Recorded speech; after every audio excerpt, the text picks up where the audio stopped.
Bismillahirrahmanirrahim. Assalamualaikum warahmatullahi wabarakatuh. Alhamdulillahirrabbilalamin.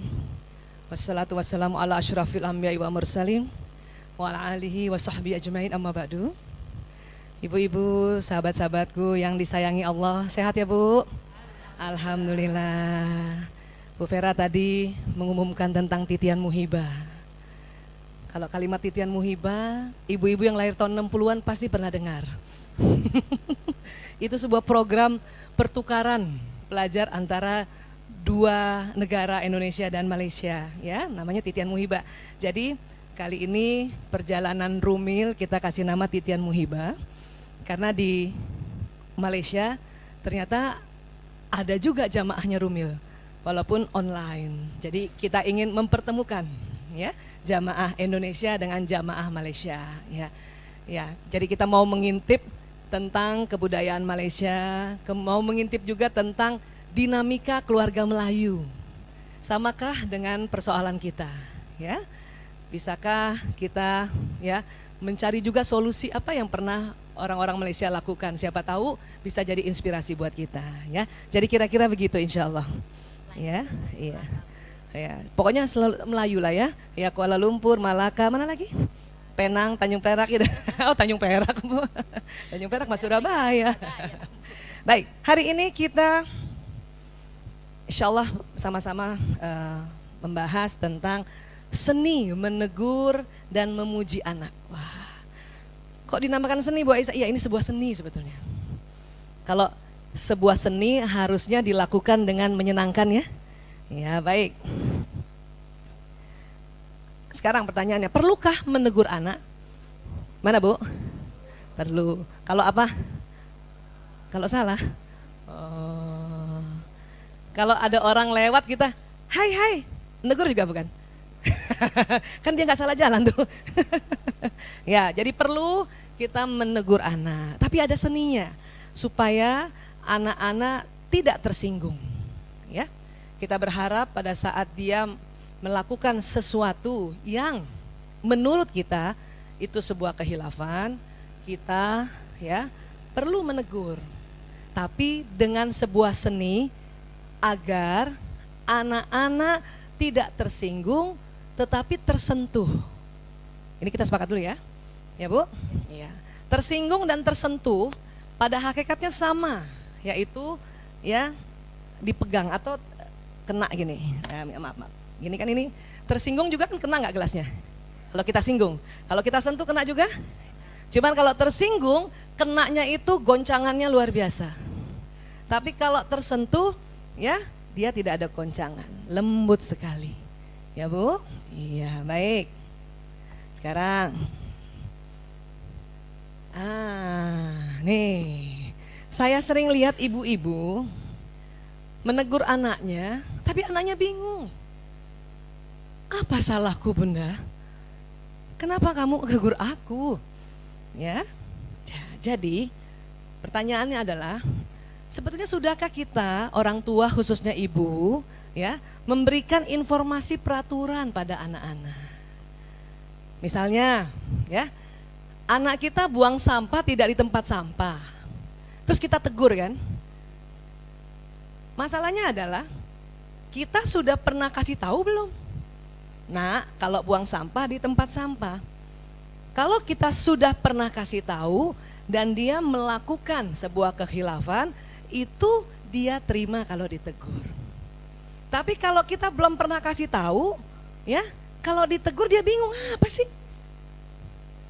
Anak pulang jam 12 malam, kita tegur dia. Pertanyaannya adalah, apakah kita pernah beritahu mereka kalau pulang malam itu, ya, ibu minta paling malam jam 10 malam? Pernah Kak? Biasanya kita, ya, belum kasih tahu peraturannya, belum kasih tahu arahannya, ya, anak sudah melakukan dan, ya, tidak sesuai dengan maunya kita, maka kita marah, bukan lagi menegur tapi marah. Jadi sekali lagi, supaya, ya, tips pertama agar anak-anak tersentuh bila kita menegur adalah beritahu dulu apa peraturan yang orang tuanya harapkan atau kehendaki. Sampai sini sepakat ya Bu? Iya. Ya. Misalnya ya, anak-anak misalnya pulang sekolah, bajunya udah keluar-keluar, bercak es krim di sini, ya, bercak saus di sini gitu. Kita marahin dia atau tegur dia, maksudnya menegur tapi jatuhnya malah marah. Ya, kamu ini gimana sih? Kalau makan es krim, yang bener dong. Nah, anak-anak suka bingung tuh. Kenapa? Karena ibunya belum kasih tahu, nak. Kalau makan es krim, ya supaya tidak tumpah, pakai mangkok misalnya begitu. Sampai sini bisa ditangkap maksud saya. Jadi kalau kita belum pernah kasih informasi peraturannya, ya, kemudian dia melakukan yang kita tidak sukai, wah berarti salah kita. Saya langsung bilang aja salah kita. Kenapa? Kita nggak kasih peraturannya, ya. Terus kapan dong Bu Aisyah kasih peraturan-peraturan itu? Ya kita lihat umur.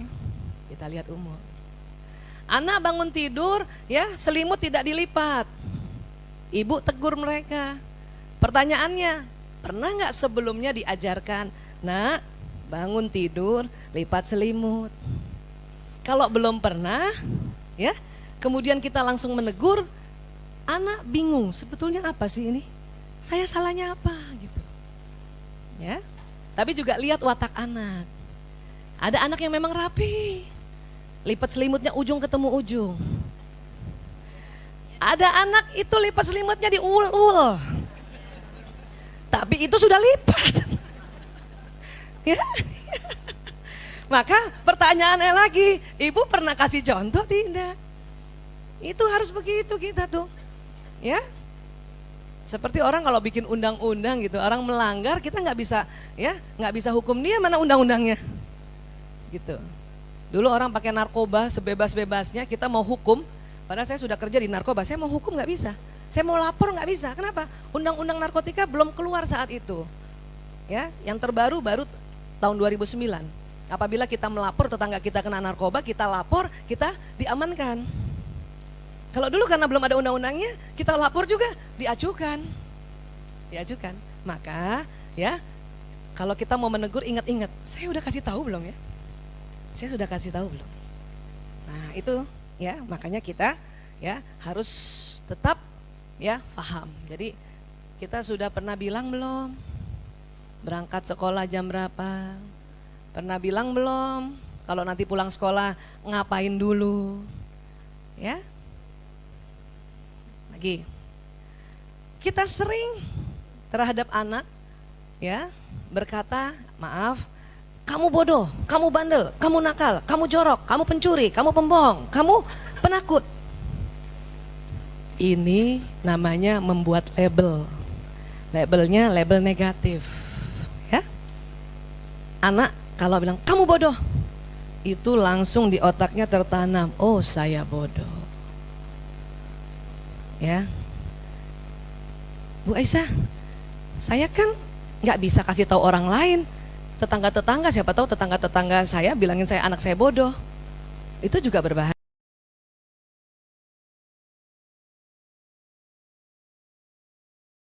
Tetapi paling berbahaya kalau ibu yang bilang. Kenapa? Anak langsung merekam. Kenapa?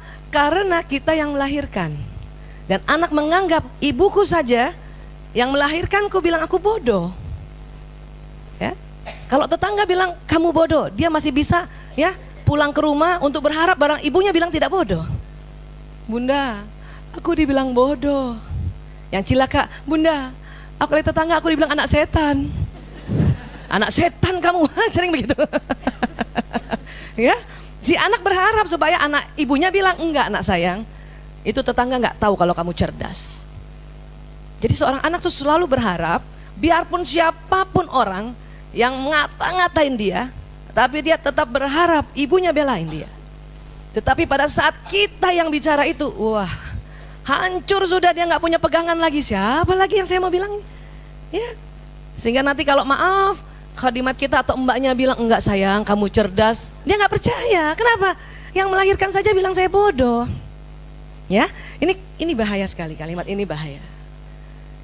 Tapi dia begitu, Bu Aisyah memang bodoh. Kata siapa? Ingat ya, akhlak anak sama dengan akhlak ibu. Kalau kita bilang anak kita bodoh, berarti kita bodoh juga. Ibu mau dibilangin bodoh? Makanya bilang yang baik-baik sama anak. Kamu pintar, oh dalam hati kita juga pintar. Kamu cerdas, wih cerdas juga. Ya, kamu jujur, wah aku jujur juga. Ya, akhlak anak sama dengan akhlak ibu. Ya, ini. Jadi ini yang disebut label. Label itu membentuk citra diri. Itu yang bikin kadang-kadang, ya, itu anak biar tempatnya sekolahnya bagus, sebetulnya dia pintar, guru-guru merasa betul dia pintar, tapi kok nggak pernah bagus dia belajarnya, nggak pernah dapat nilai bagus. Kenapa? Ada hambatan. Kenapa? Karena ada label ini di dalam diri anak. Waisa sudah terlanjur. Ada yang pernah gitu Bu, terlanjur Bu? Punya anak lagi. Masih bisa Bu punya anak lagi? Bu Vera masih kan? Punya anak lagi masih bisa? Tapi gak mau lagi Bu. Kenapa? Karena lazim kita ibu-ibu Bu ya. Ibu waktu nikah umur berapa? Siapa yang menikah pada saat itu usianya antara 17 sampai 20 tahun? Angkat tangan. Masya Allah, cepatnya laku. Siapa yang menikah pada saat itu range-nya antara 21 tahun sampai 25? Oh, lebih banyak. 26 sampai 27. Masya Allah, di belakang ya, ada ya. 28, 30. Alhamdulillah, terima kasih mau jujur. Ibu, waktu kita nikah umur kita muda kan? Ilmu juga belum banyak-banyak amat kan? Rumilnya juga belum ada kan? Makanya wajar keliru-keliru. Saya bilang sama suami saya, Mas, ya, seandainya kamu nikahi saya umur saya 51 tahun ini, pasti kamu gak pernah marah sama saya. Kenapa? Kamu menyunting seorang perempuan yang sudah agak lumayan pengertiannya. Tapi waktu kamu sunting saya, nikahi saya umur 23 tahun, ilmunya belum banyak. Punten kalau salah-salah dikit. Ya kan? Iya Bu. Siapa yang suaminya waktu menikah, suami ibu ya, range-nya antara 17 tahun sampai 20 tahun? Wih, suami ibu, ya Allah muda banget. Dapat di mana ibu? Luar biasa, Masya Allah. Siapa yang suaminya waktu menikah range-nya antara 21 sampai 25? Suaminya? Oke. Nah, 27 sampai 29, 30, wah. Ada yang 35. Ibu, berarti waktu kita menikah suami kita masih muda juga kan? Ilmunya belum banyak juga kan? Wajar juga kalau dia nggak ngerti-ngerti kita. Ibu kalau kepengen ya waktu menikah dan suaminya mengerti tentang kita, menikahlah dengan anak suami umur 40 tahun. Mau ibu? Ibu 20 tahun. Supaya ibu dapat laki-laki matang yang faham tentang kita, ya, nggak nyuruh apa-apa, nggak marah apa-apa, ya, menikahlah usia 40 tahun ke atas. Mau Bu? Coba kita ulang, mau? Nggak mau, kan matang Bu, banyak ilmunya. 40 tahun dibanding tadi suami ibu punten Bu, tadi umur berapa ibu suami ibu waktu nikah? 20, ibu umur berapa? Tuh, ibu 25. Oh, lebih matang ibu ya? Oh, ini bagaikan fenomena Siti Khadijah radhiyallahu anha. Masya Allah. Makanya Rasulullah pada saat menikah dengan Siti Khadijah, beliau seorang istri yang sangat bijaksana. Kenapa? Usianya memang sudah 40 tahun. Paham ya? Iya. Jadi kalau kita menikah, memang mau menikahnya dengan seorang laki-laki yang memang umurnya muda, itu ilmunya belum banyak Bu. Jadi wajar dong kalau kita kelas-kelas dikit, ya, iya. Rumil aja baru tahun berapa itu dibikin, taklim-taklim yang sebanyak-banyaknya ini, televisi yang banyak tausiahnya, media sosial yang banyak tausiahnya baru-baru sekarang. Ya, iya. Jadi saya bilang sama suami saya minta maaf ya, karena kamu menikahi saya umur 23 tahun. Yang masih unyu-unyu gitu. Ilmunya juga unyu-unyu. Ya, untungnya waktu kita menikah, kita pakai pegangan ya, perjanjian. Apa? Kalau ada apa-apa, kalau kita bertengkar, kembalinya ke Al-Quran, Al-Hadis, kan gitu. Untungnya gitu tuh. Sampai sini bisa paham, Bu? Jadi kalau ibu ada kemarin-kemarin ya khilaf karena begini, maafkan diri ibu dulu. Maafkan ibu dulu. Kapan kita selalu menyalahkan kita, ini memang salah aku. Anak-anak begitu salah aku. Wow, hati-hati. Lama-lama kita sakit. Ya? Ya. Tolong ganti rasa bersalah ibu dengan rasa kurang. Rasa bersalah diganti rasa kurang. Kalau kurang, gelas ini kurang air, bisa ditambah? Gelas ini salah air, susah diganti, malu mintanya. Ya, jadi ganti rasa bersalah itu dengan rasa kurang. Kenapa? Kalau ibu merasa menyalahkan diri sendiri, menyalahkan nanti sakit. Lama-lama yang paling bahaya menyalahkan Allah. Kenapa Allah jodohkan saya dengan manusia ini? Kenapa Allah kasih anak saya yang begini? Itu bahayanya rasa bersalah. Kalau rasa kurang, kita bisa tambah. Ya ini salah satunya ikhtiar kita ke sini adalah menambah rasa kurang tadi. Boleh ya, Bu? Ganti rasa bersalah dengan rasa kurang. Ya. Ini alhamdulillah saya berjumpa ibu-ibu yang keluarga baik-baik. Setiap hari saya berjumpa ibu-ibu yang Masya Allah keluarganya kena korban narkoba. Itu rasa bersalahnya lebih dalam lagi, Bu. Tapi semakin ibu itu rasa bersalah, anaknya nggak tertolong. Makanya nomor satu caranya adalah ganti rasa bersalah dengan rasa kurang. Karena kurang bisa ditambah. Sepakat dulu? Ya. Maafkan diri dulu semuanya. Ya Allah, saya maafkan diriku. Ayo ngomong semuanya. Ya Allah, saya maafkan diriku. Baru bilang, ya Allah, maafkan aku. Ya, ibu harus maafin diri ibu. Baik itu perilaku anak maupun perilaku suami. Ya, kenapa? Bukan apa-apa. Kita menikah dengan usia yang sama-sama muda. Maka dalam perjalanan hidup memang rumah tangga ini luar biasa. Rumah tangga ini mengajarkan kita banyak hal. Mengajarkan kesabaran, betul Bu? Mengajarkan toleransi, ya. Mengajarkan pengendalian diri. Kita belajar, Bu. Belajar. Ya. Tapi kok susah amat? Nah, kalau kita rajin belajar kayak gini, insya Allah lulus. Allah itu maha guru. Ya. Guru biasa saja kalau muridnya rajin belajar, ya, ujiannya lulus. Kalau ujiannya nggak terlalu bagus tapi karena muridnya rajin belajar, itu ada toleransi dari guru. Naikkan sedikit lah. Yang tadinya 7 jadi 7 plus. Tadinya 8, 18. Allah itu maha guru. Jadi Allah melihat kita yang selalu belajar. Saya juga sampai detik ini belajar. Ya, lagi belajar lagi bagaimana kalau nanti menghadapi anak mantu. Sekarang anak sudah besar-besar kan? Udah selamat tuh ya.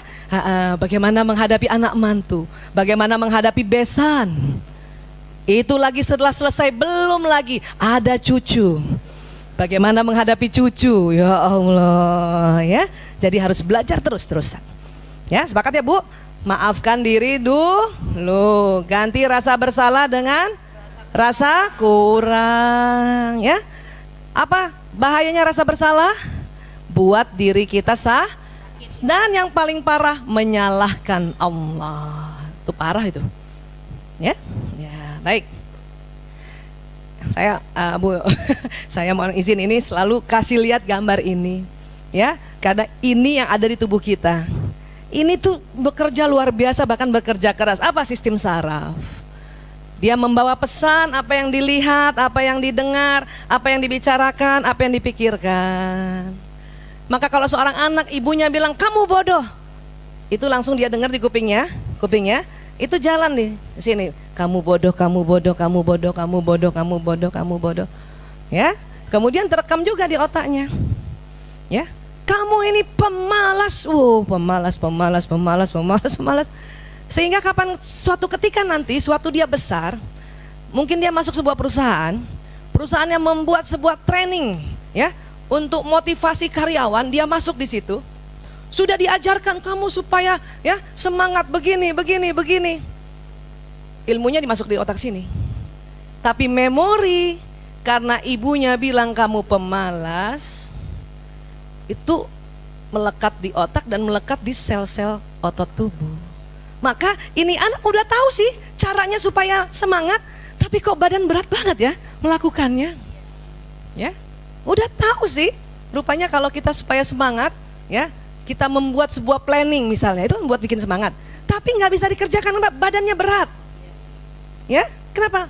Omongan-omongan, label-label itu masuk di dalam sel otot tubuh.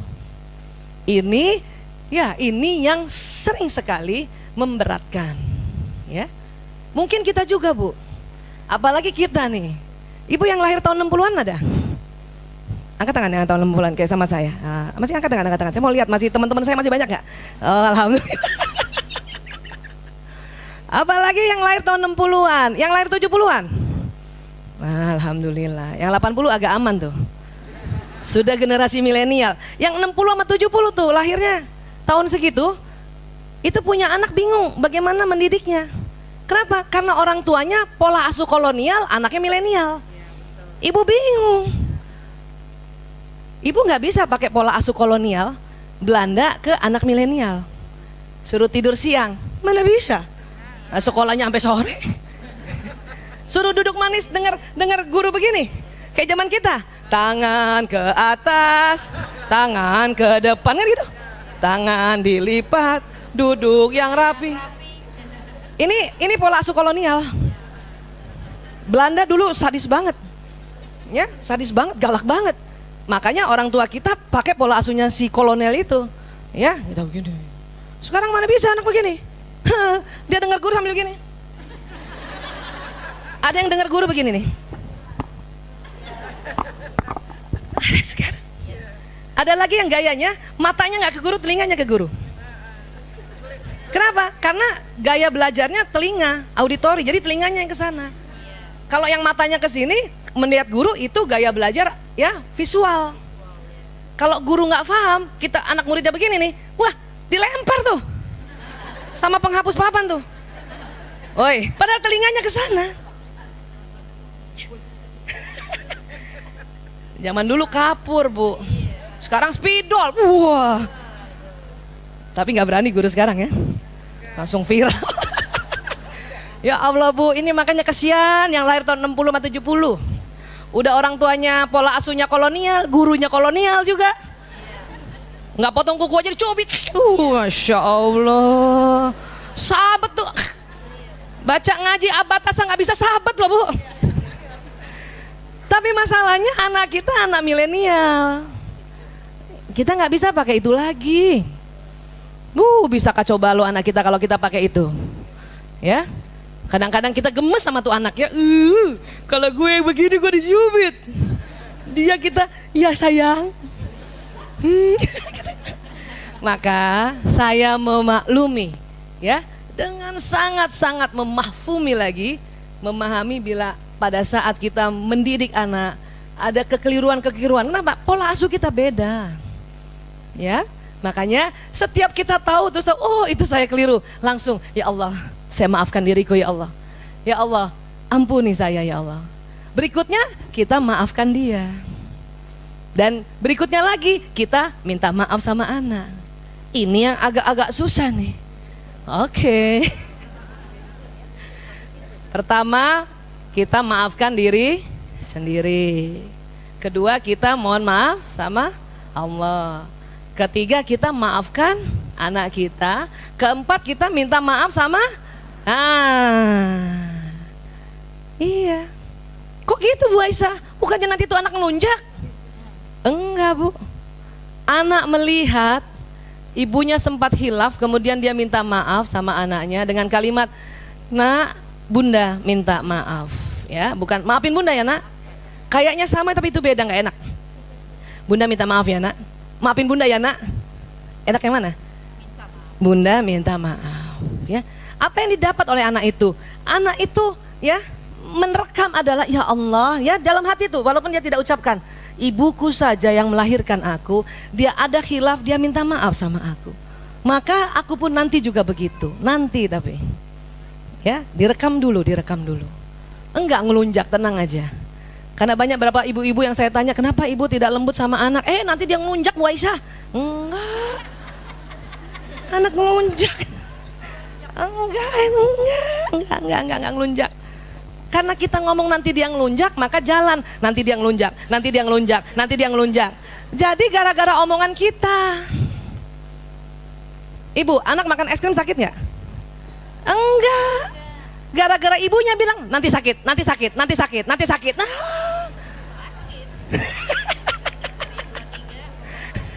Zaman kolonial gitu, kita main hujan-hujanan, nanti sakit. Oh, sakit. Bukan karena hujannya, omongan ibunya masuk di telinganya bilang nanti sakit. Jadi sekarang waktu anak saya main hujan-hujanan, sehat nak, main hujan, sehat nak, sehat ya Allah, sehat. Sehat. Kenapa? Omongan kita masuk di telinga anak, jalan di badan. Ya, dia jalan di badan. Terus dilihat ibunya gembira lihat anaknya main hujan. Sehat. Maka pesan di telinga dengan pesan di mata sama. 2 kali jalan ini di sistem saraf membuat badan ini betul-betul sehat. Tapi kalau dia dengar cuman kita suruh main hujan nanti sehat, tapi mata dia lihat kita melotot. Main sana biar sehat, main.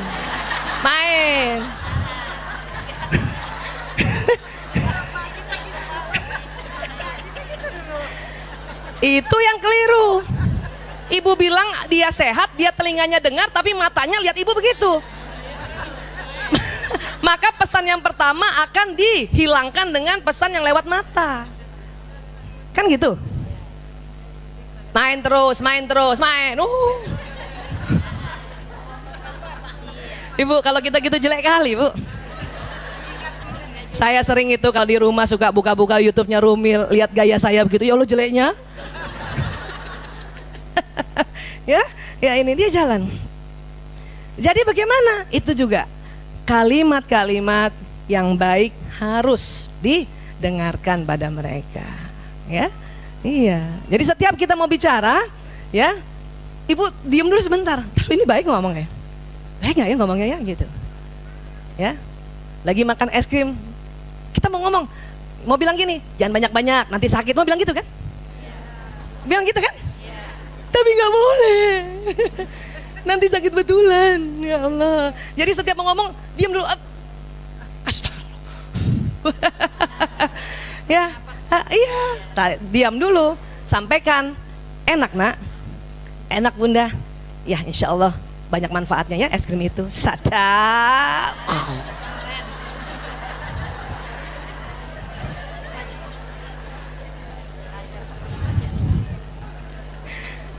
Itu nggak cuma sama anak, sama suami juga begitu.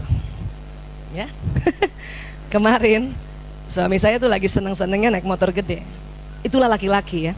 Itulah laki-laki, senang benda, ya, senang benda. Otak laki-laki itu otak benda. Jadi ibu nggak usah tersinggung kalau suaminya bangun pagi habis sholat subuh dia lebih senang lihat motornya dibanding muka istrinya. Memang laki-laki otak benda. Di usianya yang 57 ini dia memang senang naik motor gede. Jalanlah naik motor gede, nggak pakai mobil kan. Setiap malam di rumah, setiap sampai di rumah pegel badannya. Pengen nih ngomong nih. Pengen banget nih ngomong nih. Hah? Makanya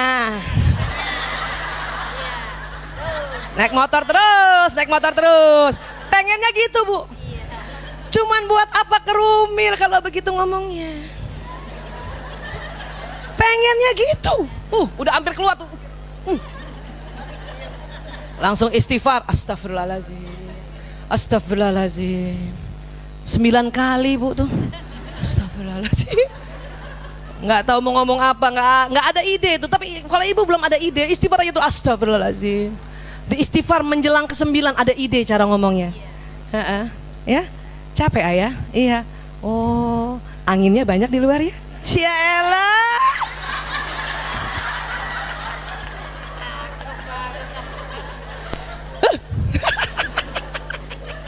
Pengennya tuh keluar yang begitu. Makanya udah tua masih naik motor, gede, pengennya gitu. Tapi buat apa? Ya, suami akan menjauh. Ya, karena surat Ali Imran 159 kan kita disuruh lemah lembut kan. Kalau enggak dia menjauh, itu bukan buat anak aja, buat suami juga. Ya, untuk itu tadi dengan istighfar, ya, insya Allah nanti akan ada ilham dari Allah. Ibu juga nggak usah bingung-bingung. Jadi saya harus ngomong apa Bu Aisyah? Pernah ada ibu-ibu saya ajarkan begini, dia datangi saya, dokter, coba dokter bikinkan kamus-kamus yang kita bisa pakai. Buat apa Bu? Bahaya nanti kalau ibu nggak bawa kamusnya ada di rumah. Padahal di jalan lagi ngomong sama anak, aduh, kamus ketinggalan. Ibu, istighfar saja. Karena Allah berfirman di Ali Imran 159, maka karena rahmat Allah engkau berlemah lembut pada mereka. Itu rahmatnya Allah, jadi minta aja langsung. Astagfirullah ya Allah, mohon lemah lembut ya Allah, astagfirullahaladzim, astagfirullahaladzim. Rasanya ibu belum bisa ngomong astagfirullah, terus saja terus. Nanti Allah akan bukakan, Allah akan beri hidayah. Lewat mana? Pori-pori kepala kita. Ya. Jadi di bawah kulit kepala kita itu ada pori-pori, tapi yang bukan pori-pori mengeluarkan minyak. Kan kepala kita ada minyaknya juga kan? Kulit kita ada minyaknya juga kan? Coba ibu jilat sedikit, asin. Ah itu pori-porinya mengeluarkan garam. Nah, ada sinyal yang keluar dari pori-pori tubuh, itu yang di bawah kulit, di bawah kulit kepala. Itu lubang-lubang, lubang cahaya. Pada saat kita minta, ya Allah astagfirullah ya Allah, mohon lemah lembut ya Allah, saya mau ngomong sama suamiku ya Allah astagfirullah. Itu Allah kasih ya, nanti lewat ya pori-pori atau cakra, istilahnya cakra kepala kita, tersusun kata-kata. Ya, saya kadang-kadang bangga sama diri sendiri. Kok bisa ngomong kayak gitu? Tadinya nggak mau kayak gitu, kok bisa ya? Ya, dan itulah rahmat Allah yang turun. Jadi memang harus minta. Istri sama suami, pengennya mau yang langsung-langsung aja ya. Tapi karena minta maka rahmat Allah turun. Sepakat ya Bu? Karena apa yang kita ucapkan dia jalan. Dan kita juga waktu itu juga kita sudah pernah lakukan ya. Kalau memang ibu ya, kita niat menjadi ibu yang bijaksana, itu ibu harus sering sebut. Karena dia akan jalan. Bismillahirrahmanirrahim ya Allah, dengan izinmu ya Allah. Ini mulut kita ngomong ya. Saya ibu bijaksana, dia jalan. Saya ibu bijaksana, saya ibu bijaksana, saya ibu bijaksana, saya ibu bijaksana. Kapan ngomongnya Bu Aisyah? Paling asik habis sholat. Kenapa? Kita habis sholat itu rileks sekali otot-otot dan sistem saraf ini tidak terjepit karena rileksnya otot. Ya, ibu coba deh. Jari ininya begini tangannya. Ya gini ya. Ini perlambangan seolah-olah ini pembuluh darah, pembuluh saraf dan pembuluh limfe. Ya. Nah, teman sejawatku Mbak Yanti langsung ngerti sekali. Ini sistem saraf ini dia jalan di antara otot. Sekarang tangan kanannya, seolah-olah ini otot ya. Ini jalan di antara otot. Pegang gini. Sekarang tekan. Ini melambangkan kalau kita tegang. Sistem 3 itu tertekan. Ya. Kalau kita tegang tuh kita nggak jadi cepat sakit. Kenapa? Pembuluh darah tertekan, sistem saraf tertekan, pembuluh limfa tertekan. Ya, sekarang kita rilekskan, tarik nafas panjang, buang, pelan-pelan tangannya rilekskan, rilekskan yang kanan, rilekskan yang kanan. Rasa nggak itu ada jalan Bu? Shhh. Habis sholat kita, salah satu manfaat dari jutaan manfaat sholat adalah untuk otot, merilekskan otot sehingga sistem saraf tidak tertekan. Pada saat itu ibu berdoa, minta segalanya pada Allah, dia jalan ibadah. Termasuk kita doa, niatkan, ya Allah dengan izinmu ya Allah, saya ibu bijaksana, saya istri soleha. Kalau istri soleha, saya suka tambah, saya istri soleha, Satu-satunya wanita yang dia lihat cantik. Cantik, semok, semuanya disebut. Ya, mumpung kan ngomong sama tubuh kan. Bisa ya Bu? Ayo kita niat yuk. Bismillahirrahmanirrahim. Bismillahirrahmanirrahim. Bismillahirrahmanirrahim. Dengan izinmu ya Allah, saya ibu bijaksana. Nah sekarang terserah, ibu ada yang bunda, ada yang mama, ada yang umi ya. Masing-masing ngomong tentang dirinya ya. Ya biar heboh ruangan ini ya. Ya, yuk bismillahirrahmanirrahim. Dengan izinmu ya Allah, saya ibu. Masing-masing ya, saya ibu bijaksana. Masing-masing nama yang panggilannya ibu ya. Kalau saya anak saya panggilnya ibu. Ya. Sekali lagi ya. Bismillahirrahmanirrahim.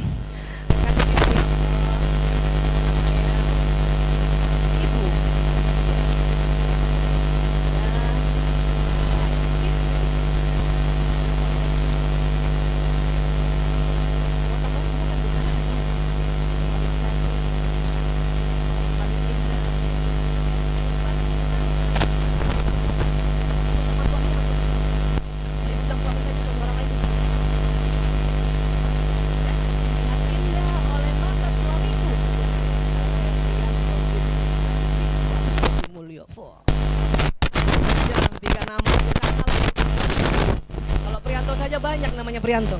Kalau saya bilang seperti apa dilihat cantik oleh suamiku Priyanto, wah semua yang Priyanto nanti melihat cantik pada saya.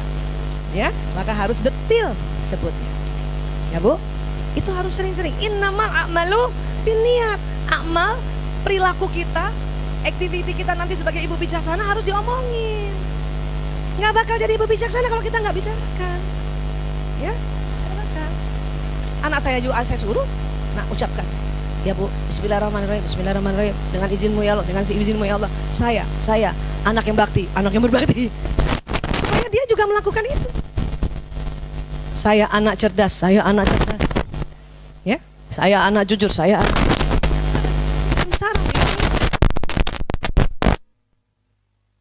Kita lihat dan kita pikirkan. Inilah makanya ada istilah neuro parenting skill.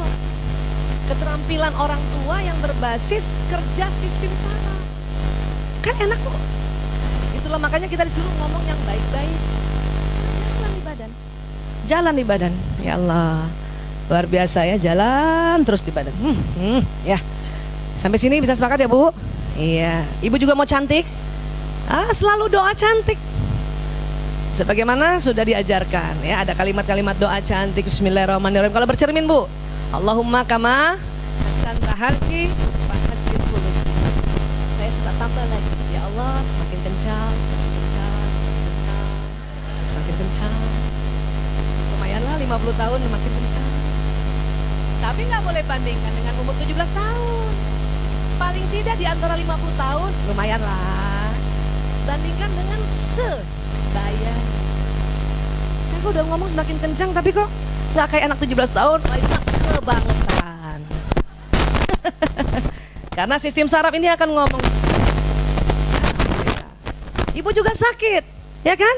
Bicara begitu. Pengalaman saya pribadi awal 2016 kena light stroke, ya. Karena bandel juga, udah tahu hipertensi nggak minum obat. Ya itu namanya test power. Allah marah itu. Kirinya nggak bisa jalan, Allah.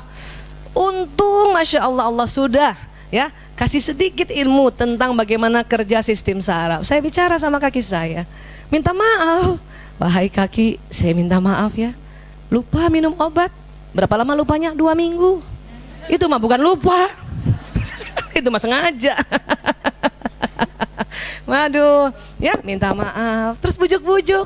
Bismillahirrahmanirrahim. Ayo dong kaki, kita jalan lagi yuk. Yuk jalan yuk. Kamu senang kan jalan-jalan? Saya sempat 3 bulan pakai kursi roda. Seminar pun pakai kursi roda. Ya. Tetapi di situ diuji juga. Saya mau nggak bicara sama diri saya. Ya Allah, dengan izinmu ya Allah, semakin sehat walafiat, semakin sehat. Alhamdulillah, langsung bisa jalan lagi gitu. Memang pakai fisioterapi, tapi kalau ibu nggak bilang, itu lama pulihnya. Ya, malah waktu itu suami saya dia takut saya betul-betul nggak bisa jalan lagi. Ya, cuman saya Alhamdulillah, karena memang Islam suruh ajarkan berbaik sangka pada Allah, dan kemudian neuroscience mengatakan mau bicara sama dirimu, terutama mau tidur, bicara sama dirimu. Apa yang kamu mau bilang sama dirimu? Ya, saya punya berat badan ideal, sehat walafiat. Ibu mau begitu? Ngomong. Tapi kalau nggak turun-turun berarti idealnya ibu segitu.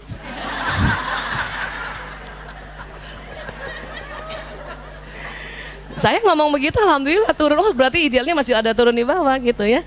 Kalau nggak turun-turun emang segitu. Ya, saya udah mentok nih 67, badan ideal saya begini, ibu 5 anak. Ya sudah. Ya. Nah, itu harus diucapkan seperti itu ya. Setuju ya, Bu? Gampang kan? Gampang. Allah sudah ajarkan sesuatu yang gampang, hanya memang baru ditemukan misterinya. Apa? Ditemukan bahwa sistem saraf ini membawa pesan. Dulu ya, ilmuwan mengatakan sistem saraf ini hanya dipikir untuk gerakan otot. Tapi kan gerakan otot ini perintah kita. Bu, sekarang saya minta kepalkan tangan kanannya masing-masing. Sekarang, kepalkan tangan kanannya. Oke, angkat. Nah, kenapa ibu mau? Lah kan disuruh. Karena disuruh, ibu dengar kan? Maka pesannya jalan, kepalkan tangan kanan sekarang, kepalkan tangan sekarang. Waktu ibu lihat saya angkat, pesan angkat itu jalan di mata. Kemudian saya ngomong juga, angkat 2 kali. Maka cepat banget ibu angkatnya tuh, Bu. Ya, berarti sistem saraf ibu bagus. Yang lambat angkatnya, segera cari ahli saraf. Pasti kurang makan kacang hijau itu. Nah, dalam berniat juga, ibu nggak perlu sebutkan Bismillah ya Allah, dengan izinmu ya Allah, saya akan menjadi ibu bijaksana. Kelamaan. Udah akan menjadi. Otak nggak ngerti. Ya, saya kasih ilustrasi ya. Tahu Abu Nuwas ya, pernah saya cerita juga di satu masjid ya. Abu Nuwas tahu? Seorang filosof, ya, seorang sufi yang luar biasa. Suatu ketika dia bikin pengumuman di Baghdad, Abu Nuwas akan terbang.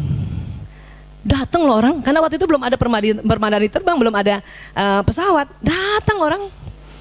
Abu Nuwas pakai jubah, dia naik di menara istana. Yang lain nunggu dari bawah gini. Dia pakai jubah begini nih gayanya nih. Pura-pura Abu Nuwas. Tungguin 5 menit. Tungguin setengah jam. Tungguin 1 jam. Tungguin 2 jam. 4 jam, 5 jam. Lama-lama orang pergi. Ada yang berani, dia katakan begini, Abu Nuwas, ente bahlul. Kata Abu Nuwas, kenapa ente bahlul? Ente bilang ente akan terbang, ente nggak terbang-terbang. Kata Abu Nuwas, akan terbang kan bukan begini kan? Ini akan terbang bukan nih? Iya, akan kan? Akan terbang kan? Masa 5 jam begini nggak puas lihat? Namanya akan terbang, beda dengan saya terbang. Saya ibu bijaksana beda dengan saya ingin akan menjadi. Lama. Makanya saya diet beda dengan saya pengen diet.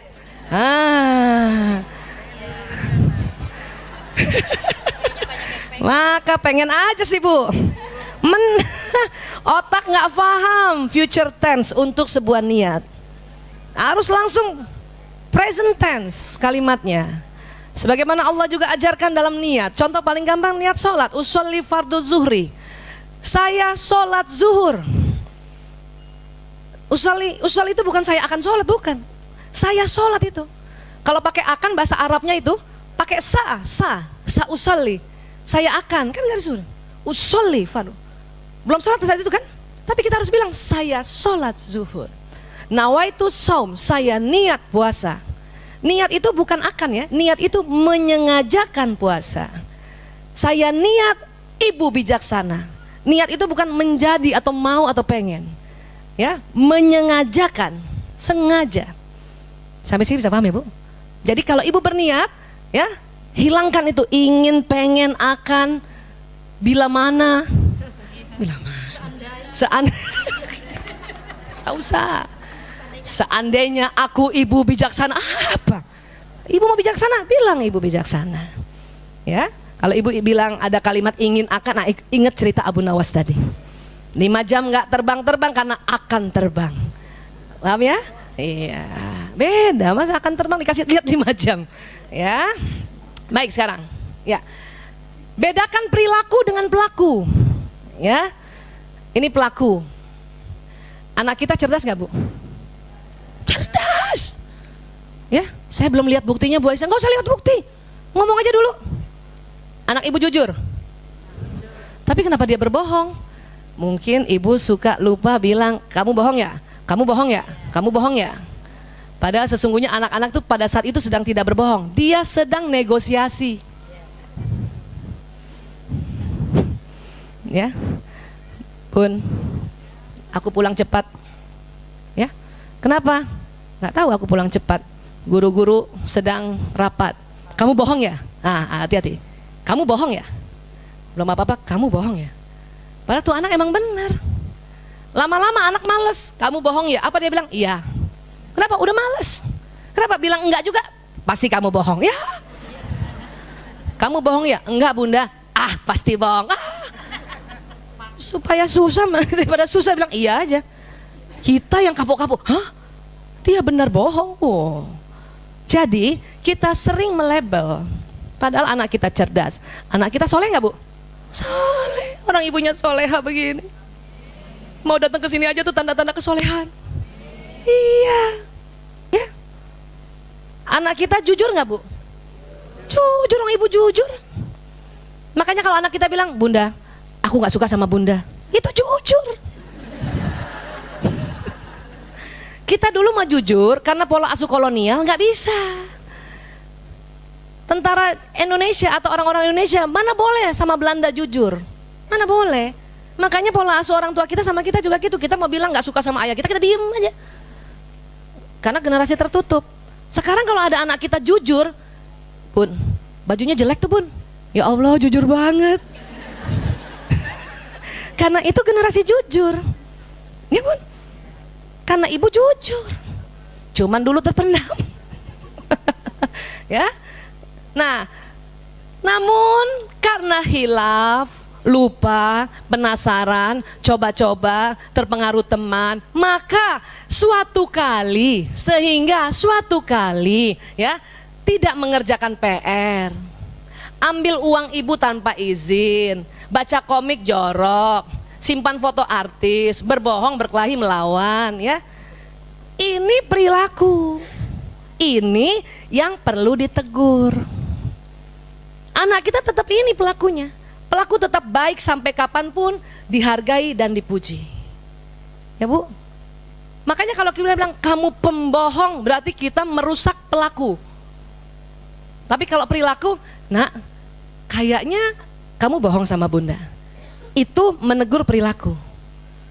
Kamu pembohong, itu kita ya ngancurin pelaku. Itu di belakang ada adik saya ya. Ya, kamu ya pemalas. Ya.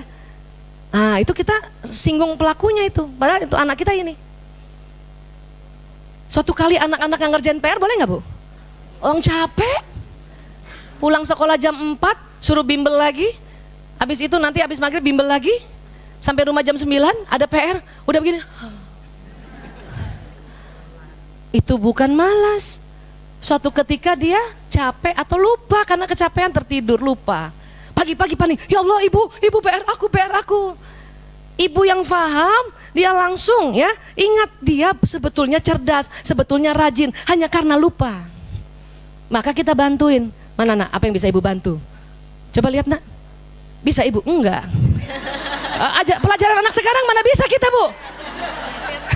Yang penting ada ikhtiar. Mana nak, Jia? Udah tahu nggak bisa, tapi bikin bahagia anak. Ya, mana bisa? Aduh, pelajaran anak saya nih. Udah deh langsung. Dan nggak usah banding-bandingin. Bunda dulu, ya elah. Mama dulu, iya dulu. Pelajarannya nggak sesusah ini. Sekarang betul-betul analisa dan sintesa, ya, iya. Banyak kita nggak paham. Pada saat anak tergopoh-gopoh bilang, aduh PR aku Bunda, PR aku. Kamu nih pemalas ya. Makanya sebelum tidur lihat dulu, orang lagi kecapean. Suatu ketika, ini kan sehingga suatu kali dia ambil uang kita di dompet kita. Itu yang ditegur perilakunya. Sayang, kok ambil uang? Tadi aku beli es krim ibu, ibu lama di kamar mandi 2 jam. Jadi aku ambil aja. Iya nggak? Suatu ketika kondisinya, ya kita juga lagi bebenah, udah keramas cuci kamar mandi 2 jam lah. Dia ambil uang di tas kita. Yang kita tegur, nah kalau lain kali ketok aja ibu ya. Kalau mau ambil uang bilang, Bu, aku ambil uang ya. Itu yang ditegur. Ya. Tapi kalau kita langsung, kamu ini dasarnya pencuri. Serem amat. Ini pelaku ini akan tertoreh. Ya. Wih, itu sampai ibunya yang bilang saya pencuri. Waduh, kacau. Ya. Sampai sini bisa diterima, Bu, bedanya pelaku dan perilaku ya. Ya. Nih, harus bedakan antara pribadi anak dengan pelakunya. Kalau perilaku bisa saja salah, tapi pribadi anak tetap senantiasa baik. Pribadi atau pelaku. Yang senantiasa baik yang mana, Bu? Pelakunya. Yang perlu ditegur? Perilakunya. Itu bedanya ya? Iya. Kalau kita menegur pakai awalan pemalas, penjahat, pencuri, itu yang tersinggung adalah pelakunya atau pribadinya. Ya. Nih kan, dasar anak nakal, selalu kamu rebut mainan adikmu. Dasar anak nakal, pakai dasar lagi. Bu, itu dasarnya anaknya ibu loh. Selnya dari ibu, dasar, pakai dasar lagi. Astagfirullahaladzim.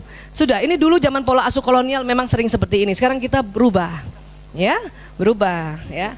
Kamu ini pemalas, mengerjakan PR dari tadi belum selesai juga. Waduh. Itu gara-gara kamu sok tahu, semestinya tanya dulu. Wih, itu tersinggung loh anak tuh. Dibilangin sok tahu lagi, ya.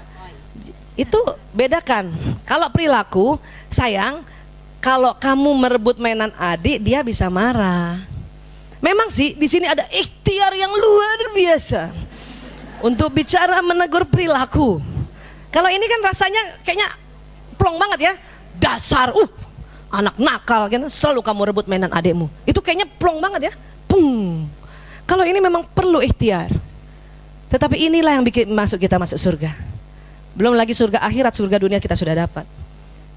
Aman, Bu, rumah kita kayak jannah itu. Ya. Jangan sampai anak kita mau pulang takut. Ntar emak gue ngomong apa lagi nih? Ntar gue disuruh apa lagi nih? Baik, sekarang gimana menegur? Ada teknik yang sangat efektif dan saya pakai ini sejak anak-anak kecil. Namanya teguran 1 menit. Negur perilaku, Bu, nggak usah lama-lama. 1 menit saja. Itu pun dibagi. Setengah menit tegur perilaku yang keliru, setengah menit puji perilaku anak sebagai perilaku yang baik. Nah loh, kita biasanya gimana sama anak? Kamu ini ya pulang terlambat ya, bunda minta kamu jangan lagi terlambat ya. Dengar, sekali lagi bunda bilang kamu jangan lagi terlambat, udah sekali lagi udah setengah jam. Sekali berkali-kali. Itu nanti memori di otak anak akan terekam sehingga anak ya dapat label. Sebetulnya dia cerdas tapi kita bilang selalu kamu ya pemalas, jadi pemalas betul. Nah, terekam di kepala. Walaupun hari ini ibu tidak bilangin lagi dia pemalas, tapi sudah terekam. Dia jalan terus. Rekaman di otak jalan terus lewat sistem saraf. Kalimat itu kita sampaikan pada anak usia 3 tahun, apalagi. Itu lagi golden period itu. Perkembangan otak dia nangkepnya. Kata ibunya, saya udah nggak pernah bilangin dia pemalas, kenapa dia pemalas? Rupanya omongan kita yang pertama itu sangat membekas. Itulah makanya kita minta yang ada ya, yang kita lakukan 4 tadi. Maafkan diri, ya, minta ampun, maafkan anak itu, dan juga kita minta maaf. 3 bisa, 1 agak berat.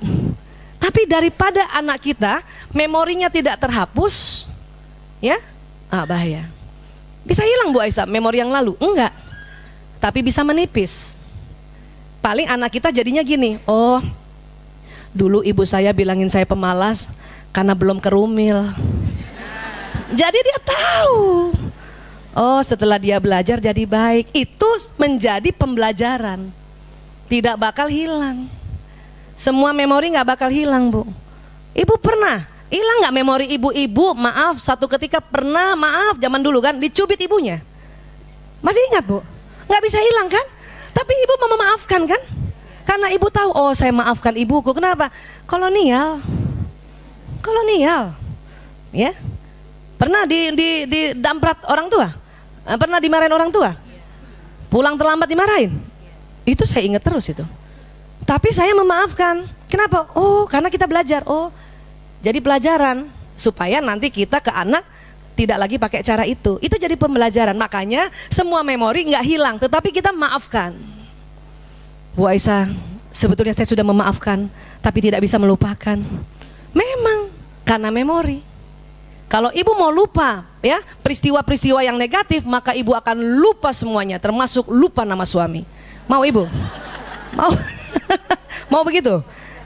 Makanya memori tetap ada. Yang penting kita minta maaf, maafkan diri dulu. Kenapa? Kita pernah lakukan hilaf juga. Kenapa? Belum belajar. Ya, belum belajar. Ya, maafkan diri, minta ampun sama Allah, maafkan anak kita, dan kita minta maaf sama anak. Ya, nah ini gimana pakainya Bu Aisyah? Saya dulu waktu anak-anak masih kecil, sengaja di ruang tengah rumah saya pasang jam besar. Suatu ketika Lanang anak saya yang pertama, bayangkan umur 5 tahun dia pulang terlambat. Gara-gara main di warnet. Zaman dulu kan belum ada di rumah kan. 5 tahun loh, TK. Ya. Oke, dia datang. Assalamualaikum. Waalaikumsalam. Lanang, tetap harus senyum ya. Walaupun gemes kan. Nah, makanya pas saya udah tahu dia di pinggir di pagar itu udah tarik nafas. Astagfirullahaladzim. Astagfirullahaladzim. Ya Allah, mohon lemah lembut. Tapi tetap harus ditegur. Lemah lembut itu bukan membiarkan ya, ditegur. Sini nak. Sini nak, berdiri. Ada jam di situ. Setengah menit pertama tegur perilakunya. Lanang, ibu marah Lanang pulang terlambat. Ibu boleh tegur dan sampaikan pesan ibu. Kalimatnya ibu marah. Yang marah siapa? Ibu. Kalau dia mah nggak marah, dia seneng. Banyak kita begini, kamu bikin ibu marah. Itu yang keliru. Itu orang tersinggung itu. Ya, Lanang, ibu marah karena kamu terlambat. Harusnya kamu nggak terlambat dong. Harusnya kan TK pulang jam 10. Ini kenapa jam 3 siang baru pulang? TK. Kan 5 tahun. Bayangin Bu, anak saya aja TK udah split. Ya, kan itu ditegur. Ya. Dan kamu juga nggak bilang sama ibu. Nah, itu cuma setengah menit. Bayangkan tuh. Saya lihat tuh setengah menit. Masih mau ngomong udah setengah menit. Dan pada saat menegur setengah menit, kalau ibu marah, ibu boleh ekspresikan. Ya, waktu masih kecil saya nggak pakai ekspresi. Kalau udah besar waktu SMP, Lanang, oh pakai gerobak meja loh. Ibu nggak suka Lanang pulang terlambat. Tapi itu setengah menit tuh, ya. Apalagi Lanang nggak bilang sama ibu. Kamu tahu kan, ibu jadi takut. Wah, setengah menit. Habis itu nggak boleh marah udah. Dia nggak lihat. Kenapa? Peralihan antara menegur dan kemudian memuji itu susah, Bu. Bagaimana caranya habis marah ibu memuji? Maka harus istighfar. Mumpung anak nggak lihat karena dia nunduk. Tuh anak nunduk, pas dia nunduk, astagfirullahaladzim. Tuh anak nunduk kan, astagfirullahaladzim. Sebab biasanya kamu kalau pulang sekolah selalu tepat pulang nak. Dan kalau kamu pasti telepon ibu. Itu bagus nak. Itu memuji. Karena dia selalu lakukan itu. Satu ketika dia tidak telepon saya dan pulang terlambat, kita tetap tegur perilakunya. Bisa paham Bu? Setengah menit. Itu latihan. Alhamdulillah berhasil. Lanang udah berhasil, berarti adik-adiknya berhasil. Itu latihan. Makanya lihat jam. Udah harus muji nih. Ya. Biasanya kan gitu. Kelamaan 5 menit. Kelamaan. 1 menit aja. Itu efektif sekali. Sehingga dia belajar bahwa oh kalau saya mau pulang terlambat saya telepon. Ya. Tapi apa dia bilang? Lanang mau bicara apa nak? Kasih waktu bicara. Ibu, tadi aku udah telepon ibu pakai telepon ibunya teman aku. Udah ngomongnya gitu kan, teman aku. Tapi ibu nggak angkat-angkat. Barangkali ibu lagi seminar. Oh iya ya. Karena pas saya lihat, oh iya ada miss call. Cuman nggak tahu ini nomor siapa. Ternyata ibu temannya. Berarti kan dia sudah melakukan hal yang sesuai prosedur. Kalau kita negurnya setengah menit, kita nggak malu, Bu. Kalau ibu negurnya 5 menit atau 15 menit, ibu malu. Ternyata iya udah telepon. Kalau setengah menit nggak malu. Oh astagfirullahaladzim, iya nak, ibu nggak angkat, ibu nggak tahu nak, ibu minta maaf ya. Langsung begitu, iya Bu. Jadi dia harus tahu harga pribadi anak ini tetap positif. Karena dia biasanya nelpon. Tapi kenapa pada saat itu menurut saya tidak telepon, padahal sudah telepon. Kasihan kan? Coba kalau nggak dikasih 1 menit ini. Lanang, kenapa kamu terlambat? Selalu terlambat, bikin ibu marah aja. Kamu seperti bapak kamu aja ya. Wih, merembet bawa-bawa bapaknya. Itu bahayanya kalau merepet. Belum lagi selesai, kayak bapak kamu aja. Memang dasar orang Jogja selalu terlambat. Woi. Kenapa bawa-bawa Jogja? Sempat anak saya belum pakai teknik ini ya. Anak saya bilang masih kecil tuh ya, belum pakai teknik ini. Ibu, kalau aku terlambat, ibu marah, aku terima. Tapi kalau bapakku orang Jogja, itu salah ibu. Kenapa pilih orang Jogja? Itulah kalau kita menegur tentang kehilafan anak, tidak dibatasi waktunya, merepet kemana-mana. Nanti bawa-bawa kakeknya lagi nanti. Seperti bapakmu aja, memang zaman dulu kakeknya itu nggak perlu semua. Itulah kalau dari kecil tinggalnya di Tanjung Priok. Kenapa bawa Tanjung Priok? Paham ya Bu? Makanya kenapa harus dibatasi. Dan anak tersentuh. Kan kita sudah sepakat maunya tersentuh bukan tersinggung kan? Kita udah sepakat dari awal kan? Susah amat ya Bu Aisyah? Emang. Supaya masuk surga. Bu, susah Bu, hadiahnya surga. Kalau gampang, hadiahnya rice cooker. Panci, voucher. Ini tuh susah memang, butuh ikhtiar yang luar biasa karena hadiahnya surga.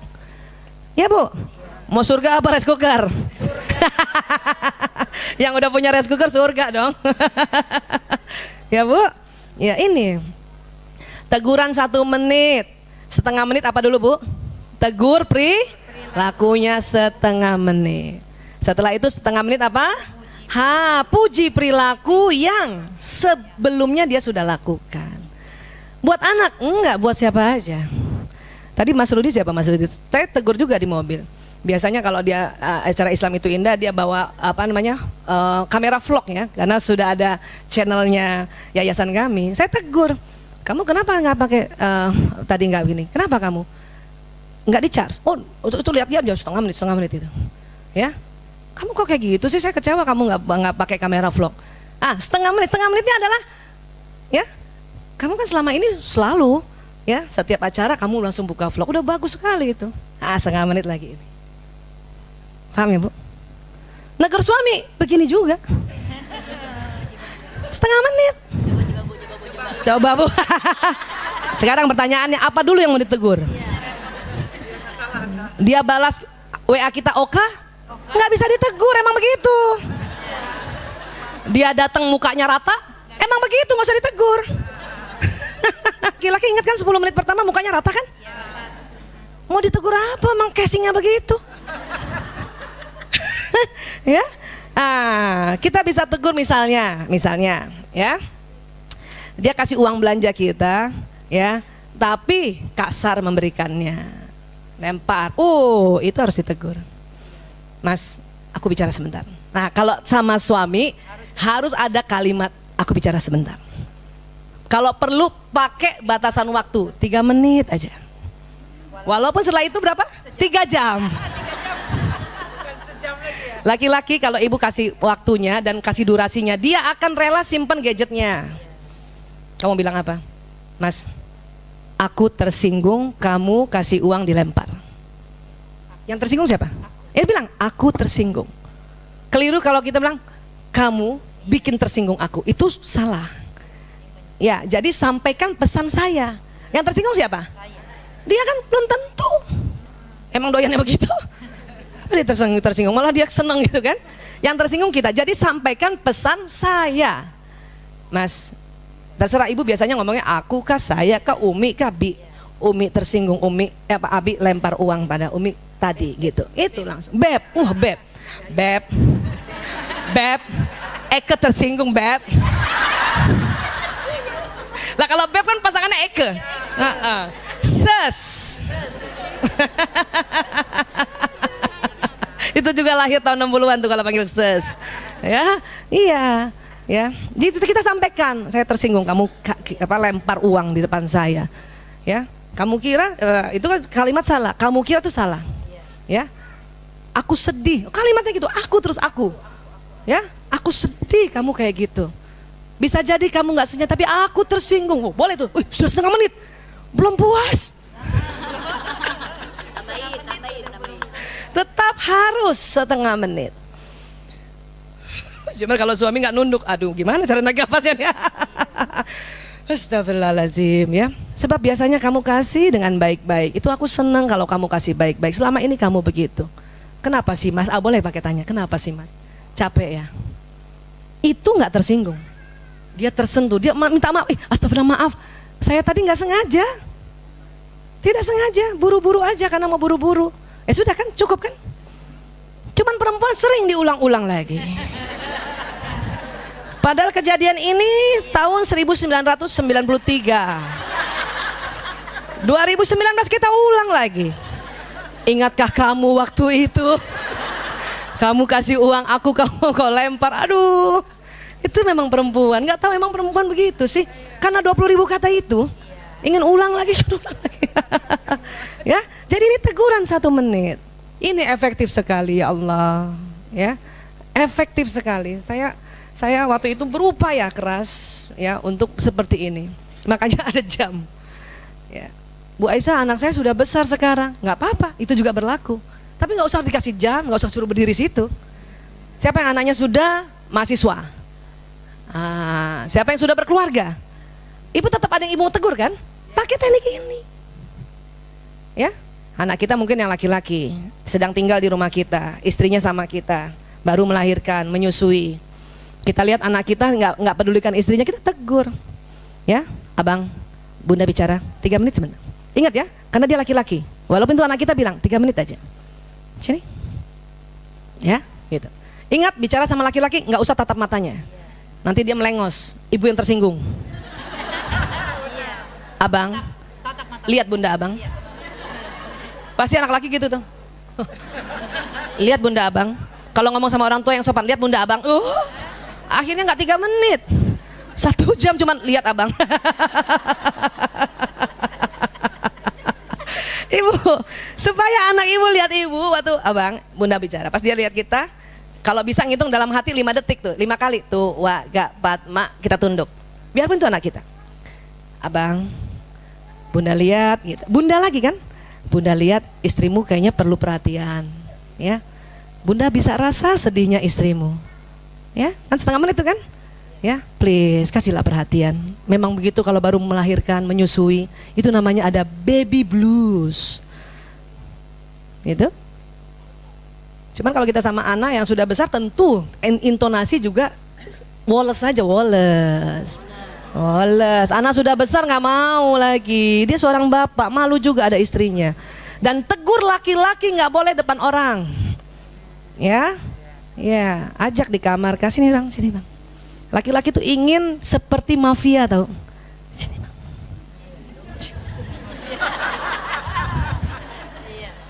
Apa bun?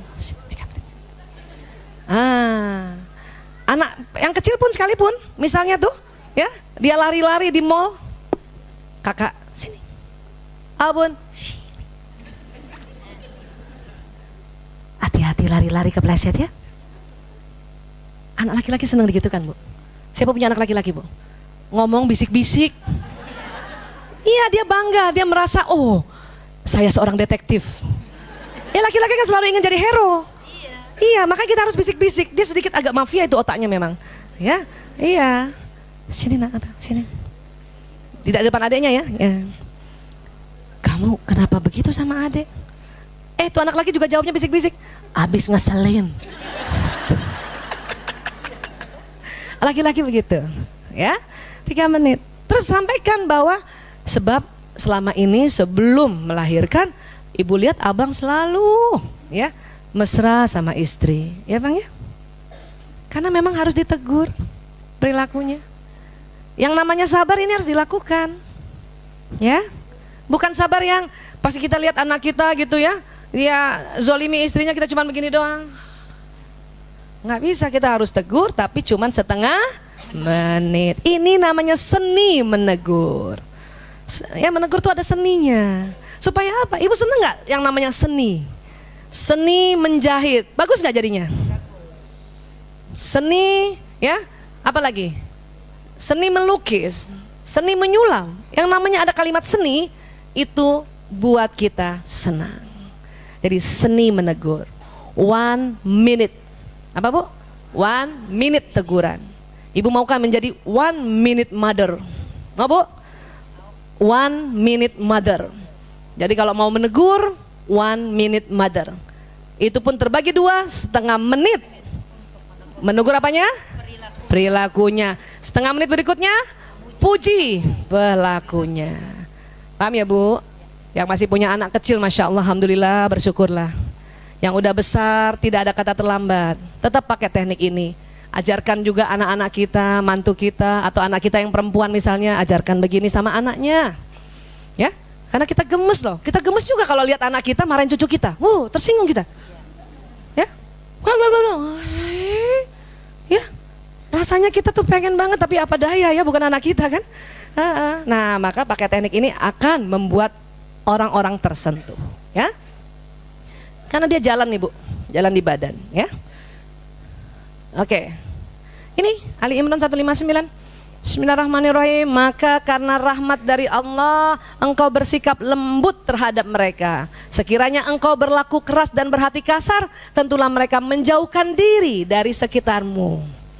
Ya bu, pokoknya ibu inget tuh, kalau ibu kasar, keras, dia pergi bu. Bahayanya di luar sana nggak aman. Kalau di luar sana aman sih, ibu mau keras mau kasar nggak masalah. Kenapa orang tua kita dulu kasar sama keras? Karena di luar masih aman. Ya, sekarang ibu mau kasar sama keras, anak di luar, ada mafia narkoba, ada mafia LGBT, ada mafia tawuran, ada mafia macam-macam. Ya, ada mafia pengajian-pengajian yang menyimpang, ada bu. Makanya Allah bilang lemah lembut atau lembutlah pada mereka supaya mereka tidak menjauh dari kita. Dia songong ya Bu Aisyah, kita udah lembut, dia masih songong, tuh anak songong. Bu, namanya juga anak milenial, anak jujur, emang songong. Dia bukan songong, jujur. Ya, cuma tinggal ibu ajarin aja, kalau dia ngomong berdiri suruh duduk nak sayang. Ya, atau perlu dia di lantai, kita di atas. Itu diajar, tetap diajar memang. Ya. Kata Allah apa? Maka maafkan mereka. Kan suruh maafkan ibu. Dan juga kita mohonkan ampun baginya. Ya Allah, saya maafkan dia ya Allah. Anakku walaupun sudah berumah tangga tetap aja anak-anak ya Allah. Ampuni dia ya Allah. Kita perantara dari Allah. Ampuni dia ya Allah. Ya. Baru diajak musyawarah.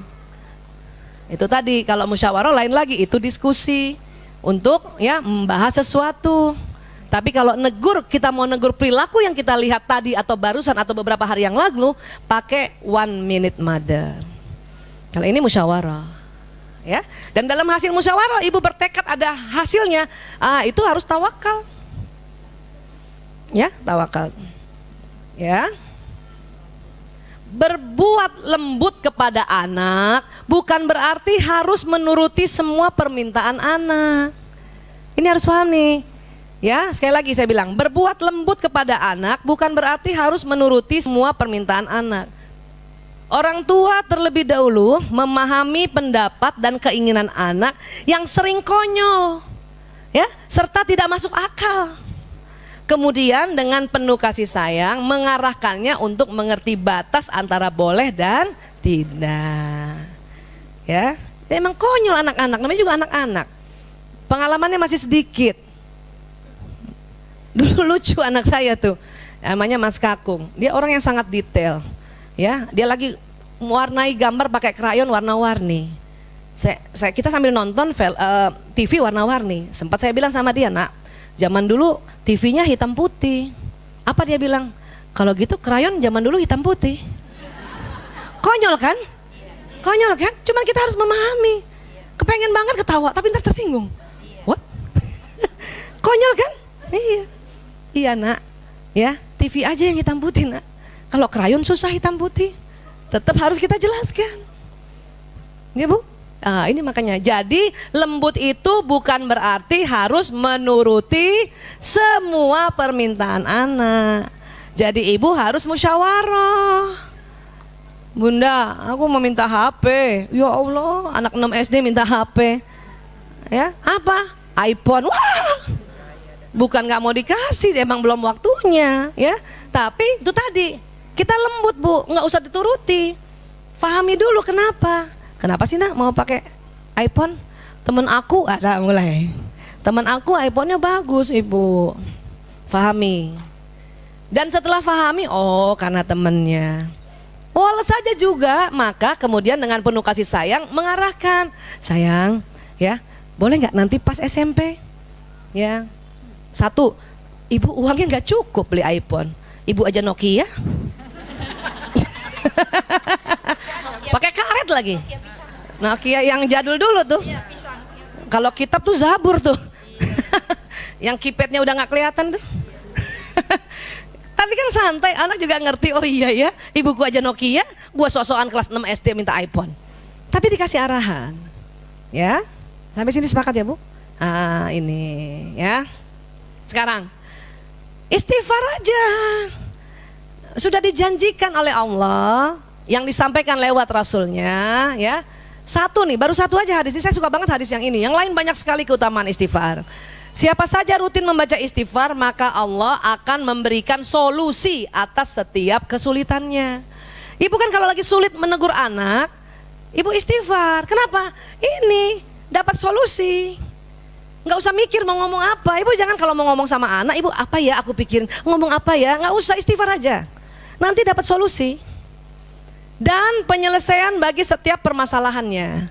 Kalau ibu menganggap masalah terhadap anak pertama misalnya, istighfar dulu Bu. Ini dapat penyelesaian nih. Dan dia akan memberinya rezeki dari jalan yang tak terduga.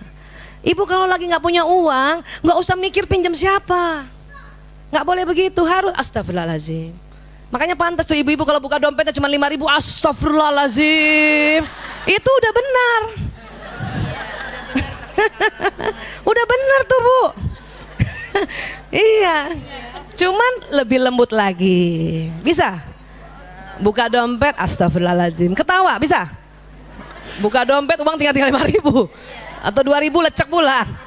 Istighfarnya yang cantik, astagfirullahaladzim. Berulang-ulang. Nggak usah buka ini langsung, aduh pinjam siapa ya? Pinjam siapa dulu ya?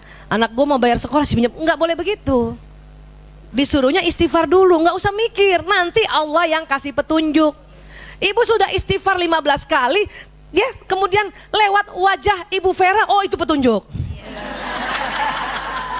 Misalnya, itu petunjuk. Tapi istighfar dulu, ya karena memang dijanjikan.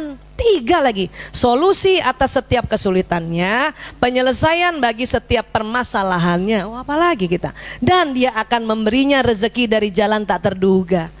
Kebutuhan kita ini doang kan? Ibu kan butuh duit, pastilah. Dengan istighfar udah dibilang nih, rezeki dari jalan tak terduga.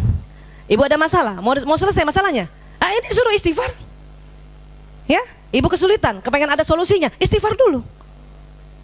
Supaya apa? Supaya dibersihkan sistem saraf kita, pori-pori cakra kita akan terbuka bagus, akan ada petunjuk Allah kasih, itu yang disebut ilham. Itu kita tangkap. Kapan kita nggak istighfar, petunjuk mau masuk nggak bisa masuk. Kenapa? Kita tegang. Ya, oke. Ya. Kemudian perhatian positif pada anak juga perlu. Ya. Misalnya dalam bentuk fisik, ada usapan, ya, senyum, verbal pujian, komentar positif, materi boleh kasih hadiah, ya. Tapi kita waktu itu sudah belajar bahasa kasih. Itu lebih, ya, spesifik lagi. Maksimalkan perhatian positif, minimumkan perhatian negatif. Ada orang tua kasih perhatian negatif, contohnya ini, ya, dia cela anaknya, dia hina, panggilan buruk, cerita keburukan dia depan orang lain. Ini loh Tante Aisyah, Fatimah ini aduh males banget belajar. Itu namanya perhatian negatif. Itu anak tuh akan kerekam tuh. Walaupun memang dia belajarnya tertunda-tunda, kalau ada tamu teman kita, Tante alhamdulillah Fatimah ini kalau belajar rajin banget. Walaupun muka ibunya begitu, tapi kalimatnya masih bagus. Kan anak nggak lihat juga muka kita kan? Dia ada di sebelah situ. Saya juga dulu begitu, anak saya kakung. Dia kalau bikin PR tuh lama gitu kan. Coba kalau saya bilang kamu nih kalau bikin PR lama banget, maka itu yang terjadi. Ayahnya datang, ya kakung kalau bikin PR cepet banget ya. Ayahnya juga tahu ada kakung di sana, ya di balik dinding. Kenapa? Kakung kalau bikin PR kenapa bu? Cepat. Itu tahu nggak pas saya ngintip dia langsung bikin PR. Kenapa? Kalimat itu, ya, perbincangan kita ditangkap oleh telinganya, jalan nggak ke sistem saraf? Jalan. Kalau ibu cerita negatif, makin negatif, ya. Itu enaknya kalau kita tahu, oh saraf ini akan bekerja seperti itu, ya. Apalagi penghapusan uang saku, wah, karena kamu terlambat pulang 1 minggu nggak kasih uang saku, ya Allah. Sekolah jam 7 sampai jam 5. Ngiler bu. Bagus kalau di kelasnya ada air mineral, ya. Udah haus, dahaga, bahkan kalau kurang air itu apa yang terjadi? Otak nggak bisa nyerap pelajaran, ya. Ini nih bahaya nih, ya. Penghapusan hak makanan dan nonton TV, nggak usah begitu, tegur saja, tegur setengah menit itu anak-anak sudah belajar, nggak usah lagi ada, ya. Bunda ambil HP kamu, bahaya nanti dia dendam. Tegur aja setengah menit. Kenapa? Apa yang ibu mau terhadap dia? Tegur setengah menit. Yang kita tidak suka, setengah menit apa yang kita mau sampaikan. Udah gitu aja. Nggak usah pakai sanksi-sanksi begitu, ya. Sekarang, pernahkah ibu memuji anak? Gimana pujinya bu? Bilang apa? Ada anak rapiin kamarnya, ibu bilang apa? Hah? Gimana bu? Rajin banget. Apa lagi? Golden banget. Apa lagi bu? Ada anak rapiin atau dia cuci piring, ya? Terus ibu puji gimana? Kata ibu, anak siapa? Ini tetap aja emaknya minta dipuji. Anak kita cuci piring. Saya ngomong sama suami, ayah, akhlak anak sama dengan akhlak ibu. Ibu memuji anak, ibu diminta spesifik, nggak cuman ya bagus, ya bagus, ya bagus. Itu nggak spesifik. Memang kelihatannya memuji tapi nyebelin. Iya, bagus, bagus. Atau yang paling ngeselin gini, gitu dong. Itu nyebelin loh. Jangankan anak, saya aja sebesar gini kalau ada yang bilang gitu dong Bu Aisyah, sebel banget tuh. Untung rajin talim, kalau nggak tonjok kan. Itu nyebelin tuh kalimat gitu dong, nyebelin. Ya, harus spesifik. Gimana caranya? Kenali wataknya bu. Udah pernah belajar watak kan? Masih ingat? Siapa yang belum pernah belajar watak? Saya ulang lagi ya. Ibu tahu nggak sekarang watak-watak anak ibu? Sudah tahu? Hah? Siapa yang anaknya 5? Hah? Angkat tangan bu. Kok nggak ada temennya? Ya Allah, oh ada, alhamdulillah 1. Lagi bu yang 5, 2, lagi 3, lagi. Alhamdulillah bertambah temennya. Biasanya cuma 2, 6, anaknya 6. Ibu 6, alhamdulillah luar biasa. 1 sumber ya bu? Hah? Hah? Yang ada 4, 2 meninggal. Oh, tapi 1 sumber ya? Nggak, teman saya anaknya 7, 2 sumber. Dia bawa 3, suaminya bawa 3, antara dia sama suami dapat 1. 7, 2 sumber. Saya 5, 1 sumber, alhamdulillah. 4, anak 4. Oh, ibu 4, masya Allah. Ibu 4 lagi. Oh, 4. Oh, luar biasa. 4. 3. Makin banyak, masya Allah. 3 ya bu, 3 ibu tuh. Iya, Mbak Yanti 3. 2. Oh, penggemar 2. 1, nggak ada yang angkat tangan nih, takut nih. 1, alhamdulillah. Wih, anak mahal ya bu. Mudah-mudahan yang 1 ibu udah tahu watak anak ibu ya. Udah tahu bu? Watak itu ada di kepalanya masing-masing manusia. Saya ulang sedikit ya, karena teman-teman kan ada juga yang belum pernah belajar atau belum pernah lihat Rumil ya, YouTube-nya Rumil. Jadi watak tuh di sini bu, di kepala kita. Coba pegang dulu kepalanya bu. Tadi pagi saya di Islam itu Indah juga begini ya. Ini di tengah gini, tengah sini ini ubun-ubun. Ini tangan gini, agak ke belakang gini. Ah, persis ini posisinya. Ah, di situ ada watak ibu tuh. Baik kekuatan dan kelemahan ibu. Maka kalau ibu lagi males-males atau kelemahan yang keluar, ibu bacain salawat tuh bagian situ ya. Allahumma sholli wa sallim ala sayyidina Muhammad. Allahumma sholli wa sallim. Belai-belai bagian situ. Supaya program kekuatannya yang keluar, kelemahannya nggak usah diakses. Dia tetap ada, kelemahan ibu dari situ kok. Kelemahan saya bu ada di sini, ada di kepala saya sini. Kekuatan saya juga di sini. Oke? Ya sudah, turun. Ibu setia banget sih begini ya terus. Luar biasa ya, Masya Allah. Nah di sini. Nah setiap orang wataknya itu berbeda. Allah kasih program berbeda di ya lobus parietalisnya sini. Bahkan 1 orang 2. Ya, dan watak itu genetik menurun. Oke? Kalau watak ibu masing-masing udah tahu. Siapa yang sudah tahu watak masing-masing, yang pernah ikut seminarnya di Rumil? Ada tahu? Nggak ada tahu? Wah, ulang lagi dong, ini 2 jam lagi nih. Ibu, sekarang nggak usah watak anak dulu, watak ibu dulu deh ya. Ibu, ya ada namanya tes watak. Terserah ibu mau pakai apa. Fingerprint boleh, foto aura boleh, ya itu bisa. Tapi yang saya mau kasih hari ini adalah tes watak yang sangat cepat atau yang quick test ya. Seandainya nih Bu dengar ya, Ibu Vera ya minta kita main teater di rumah ini, Ibu mau jadi apa?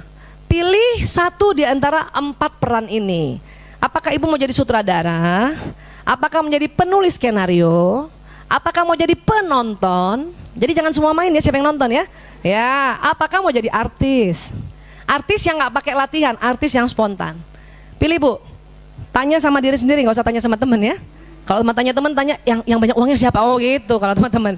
Pilih 1 di antara 4 ini, jadi sutradara, penulis skenario atau penulis cerita, ya, penonton atau artis. Pilih 1 Bu, udah dapat Bu. Untuk ibu aja dulu, nanti pas kalau ibu tahu diri ibu, nanti anak gampang. Dapat Bu.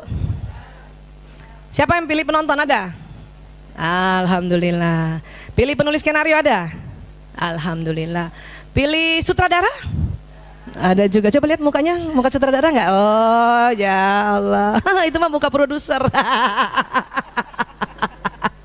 Ya, artis. Mana angkat tangan. Oh masya Allah. Oh gitu ya. Jadi di sini Bu, kenapa tadi ibu saya suruh pilih? Karena Allah ya membuat program di otak masing-masing manusia. Itu ada namanya program hasrat. Sebetulnya ada 4 besar.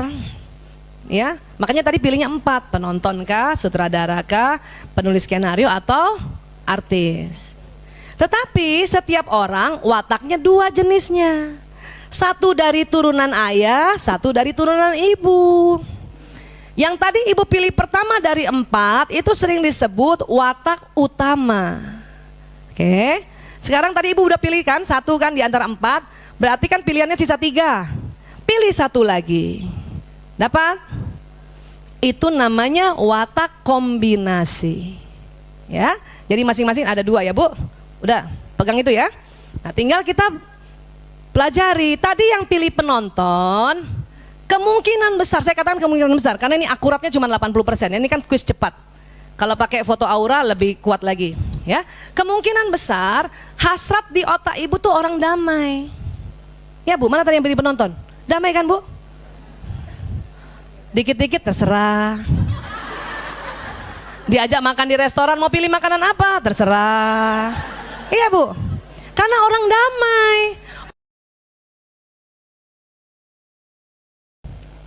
Kalau cuman, ya bagus. Yang mana yang bagus? Dan orang damai, pujilah bahwa tentang kedamaiannya dia. Ya. Bertengkar, kakaknya marahin dia diem aja. Kakaknya pergi, terima kasih anak, kamu selalu menjaga perdamaian. Sehingga kakakmu marahin kamu, kamu tetap damai. Itu senang, kenapa? Cocok sama otaknya. Ya, dan itu bukan ngalah. Terima kasih anak, kamu ngalah. Itu bukan ngalah. Terima kasih anak, kamu betul-betul hasrat damai. Itu keren. Karena kalau dibilang ngalah berarti ada yang menang. Ini bukan ngalah, ini damai. Betul Bu? Mana tadi yang pilih penonton? Damai kan? Ibu senang banget bantuin orang kan? Pada saat ibu ada acara nggak ada yang bantuin kan? Iya. Begitu, karena watak damai ya. Jadi kalau ada anak kita yang wataknya damai, pujilah karena damainya dia, ya. Sekarang siapa yang pilih penulis skenario? Nah, kemungkinan besar di otak ibu yang pilih penulis skenario itu Allah kasih program hasrat sempurna. Sempurna. Ibu selalu melakukan dengan sempurna. Makanya ibu rapi, detil, telaten. Ya. Iya, tuh kata Mbak Yanti itu. Ciri-cirinya kalau pencet pasta gigi selalu dari bawah. Betul. Mana tadi yang pilih penulis skenario ya? Dari bawah. Itu nggak usah diajar Bu. Dari bawah. Saya dulu anak saya waktu bisa sudah mulai sikat gigi kasih aja odol. Anak pertama pencet tengah. Anak kedua pencet tengah. Anak ketiga dari bawah. Saya nggak ajarin loh. Padahal dari satu rahim tuh. Kenapa? Otaknya sudah Allah suruh tuntun. Allah ilhami. Ya, kebajikan dan keburukan, atau kalau bahasa psikolognya kekuatan dan kelemahan memang ada di otak kita sudah. Tinggal kita jaga yang nyala kebaikan. Ya, ini pemikir. Jadi kalau ada anak ibu yang rapikan tempat tidurnya sendiri, cuci piring sampai mengkilat, ibu harus puji. Masya Allah, tabarakallah, alhamdulillah nak, luar biasa, kamu rapi banget, sempurna. Karena sempurna. Bahkan odol udah dilipat aja masih digunting. Ada yang begitu? Hah? Itu bukan pelit, sempurna habisnya. Iya. Anak kayak gitu juga ibu nggak ajarin dia begitu. Anak yang punya sempurna Bu, yang memang otaknya Allah kasih sempurna, itu sabun cair di kamar mandinya kalau sudah habis, botolnya nggak dibuang, dikasih air kocok-kocok. Walaupun ibu nggak ajarin. Kalau ibu ada anaknya kayak gitu berarti watak ini. Ibu puji, ya Allah, alhamdulillah ya Allah, anakku sempurna habisnya. Bukan pelit, ini tidak irit, ini namanya ekonomis. Bukan irit. Sabun kecil habis nggak dibuang, tempel sabun baru. Siapa tadi yang pilih penulis skenario? Betul begitu Bu? Udah, itu emang yang tuntun kepala ibu, nggak ada ngajarin, ya. Makanya kalau ibu, coba ibu yang pilih penulis skenario, kalau dipuji orang, Jang sempurna banget dandanannya, seneng nggak? Seneng, terima kasih. Kadang sok-sok diem, karena tipe begini kalau dipuji dia malu. Apa sih? Biasa aja. Biasa aja. Tipe ini malu dipuji nih, pemalu dia, tapi rapi. Jadi kalau anak kita yang tipe ini, ya lipat selimut rapi, sampaikan alhamdulillah ya Allah, kamu nak lipat selimut pun sempurna. Dia senang, kenapa? Kepalanya ada tulisan sempurna. Sekarang siapa pilih sutradara? Mana? Coba lihat wajahnya dulu. Ibu, alhamdulillah. Lagi. Ibu, ya Allah di pojok. Apa lagi? Mana lagi? Memang nggak banyak, sutradara cuma 10% hidup di dunia. Mana Bu? Oh Masya Allah. Lagi Bu, mana? Oh iya. Orang yang pilih sutradara kemungkinan besar program di otaknya hasratnya mengatur. Yes. Dia pandai mengorganize, pandai organisasi. Bukan organisasi di luar, dia pandai mengatur. Dia pandai tuh, kamu begini ya, kamu begini ya, kamu begini ya. Itu, dan itu nggak pakai itu. Tipe ini nggak bisa ngatur tipe ini. Kenapa? Nggak enak hati. Mau minta tolong bawain, punten, tolong. Susah ini. Tapi kalau ini cak cak cak cak cak cak. Siapa yang anaknya kalau ibu kasih arahan dia bantah atau dia kasih negosiasi lagi. Ah, itu tipe ini tuh. Ya, ini tipe pemimpin. Jadi kalau ada anak ibu kasih tahu dia agak membantah, ya Allah, tipe pemimpin. Ya ini. Betul Bu, mana tadi yang pilih sutradara? Ibu gemes kan kalau ada orang malas kan? Karena ini maunya cepat ini, tipe ini maunya cepat. Yang kalau ibunya tipe ini, anaknya tipe damai.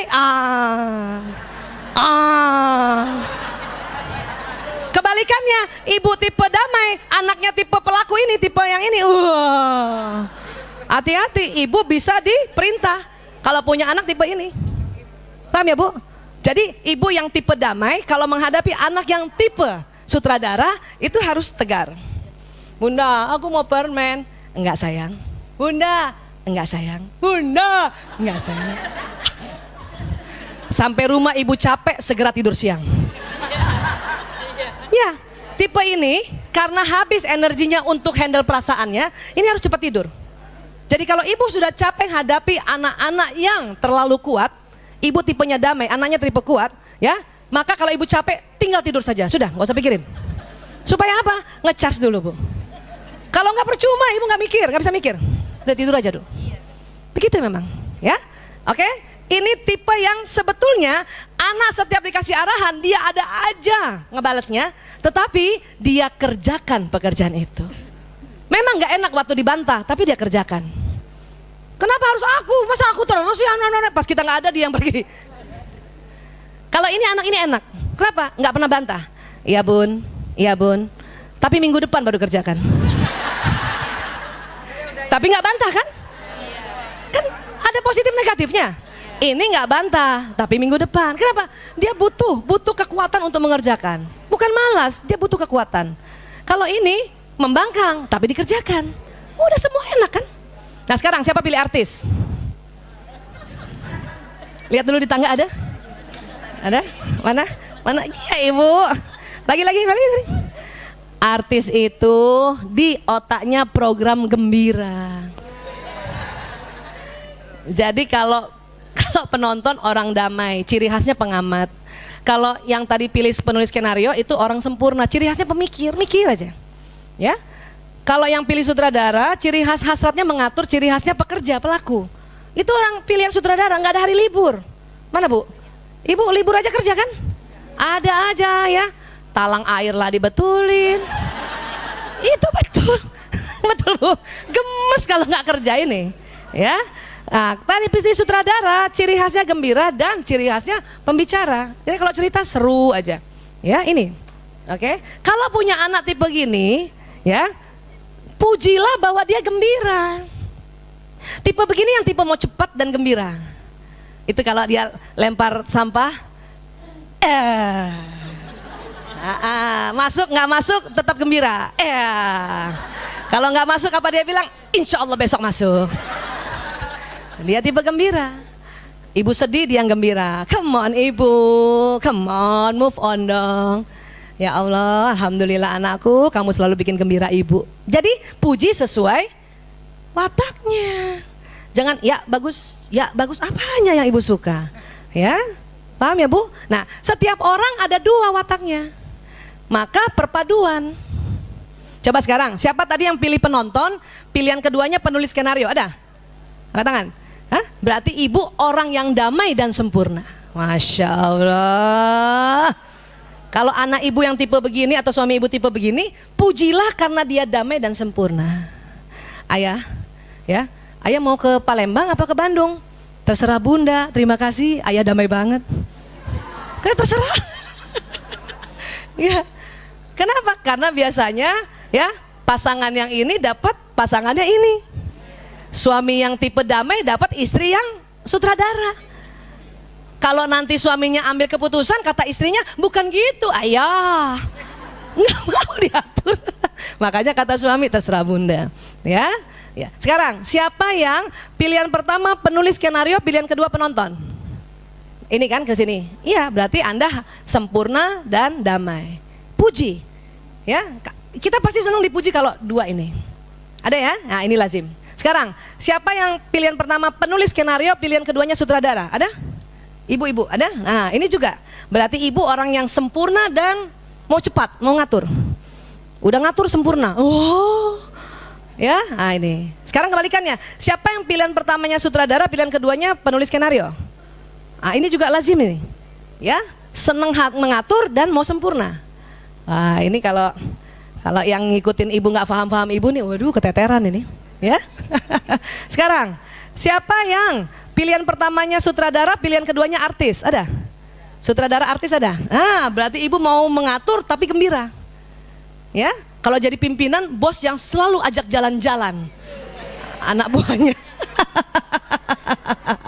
Ya, atau kebalikannya, siapa yang pilihan pertamanya artis, pilihan keduanya sutradara? Ah, ini dia. Hasratnya gembira juga mau ngatur. Jadi bawah dengan bawah, ibu ada? Atas dengan atas, atas bawah sejajar, atas bawah sejajar. Ya, tapi kalau ibu tadi pilih bersilang, berarti ada satu yang ibu pakai topeng. Azan ya, azan ya. Kita berhenti sebentar ya, baru sebentar.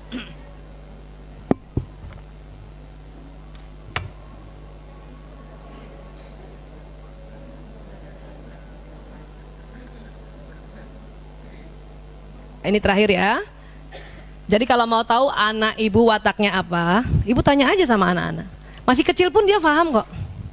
Nah, seandainya kalau kita bikin film atau teater, kamu mau jadi apa? Sutradara, penulis skenario, penonton, atau artis? Semuanya bagus. Nah, pilih, cepat pilih. Jadi jangan ditimbang-timbang ya, cepat pilih. Kenapa? Udah ada di sini soalnya. Nah, biasanya pilihan yang pertama itu yang utama. Kadang-kadang yang kombinasi sering ya milihnya bersilang. Jadi kalau ibu yang ada misalnya pilihan pertamanya artis, pilihan keduanya penulis skenario, bisa jadi ini yang ibu pakai topeng nih. Kenapa? Sesungguhnya ibu watak artis tuh watak gembira. Cuman ibunya ibu, bundanya ibu itu watak yang ini. Jadi ibu disuruh dari kecil rapi banget. Makanya itu dipakai topeng. Yang ibu biasanya kalau maunya sih sebetulnya lipat selimutnya aul-aulan, cuman karena diajarin harus ujung ketemu ujung. Ya, maka yang watak gembira ini bisa cuman tertekan. Ya, bisa jadi sebetulnya ibu yang artis dan penonton atau artis dengan sutradara. Hanya karena orang tua kita ini, maka kita menjadi begini, cuman capek. Anak jangan digitukan lagi, Bu. Makanya tanya ya, tanya. Setelah tahu berarti oh, dia kalau kita puji berarti karena dia hasratnya gembira. Ya. Dia datang, bunda tahu nggak? Tadi di sekolah itu lucu banget. Ibu tolonglah ketawa dulu. Kadang-kadang ibu yang tipe pemikir ini mikir dia apa lucunya ini anak ya. Ketawalah dulu, kenapa? Karena dia hasrat gembira. Ketawalah dulu, walaupun ibu ketawa terus dia pergi dalam hati apa lucunya ini. Ya, paham ya? Ya ini, jadi ini dikasih tanya sama anak supaya ibu memujinya sesuai wataknya, lebih spesifik, oke? Oke. Kalau menegur pakai teknik apa tadi? Teguran 1 menit, setengah menit tegur perilakunya, setengah menit tegur pelakunya, puji, bukan tegur ya, puji pelakunya, setengah menit tegur perilakunya, setengah menit berikutnya puji pelakunya. Nah sekarang seni memuji apa? Tahu dulu watak anak. Pujilah yang sesuai, lebih banyak sesuai ini. Ibu, aku tadi udah menyelesaikan ulangan dengan cepat. Wah, hebat juga kamu ya.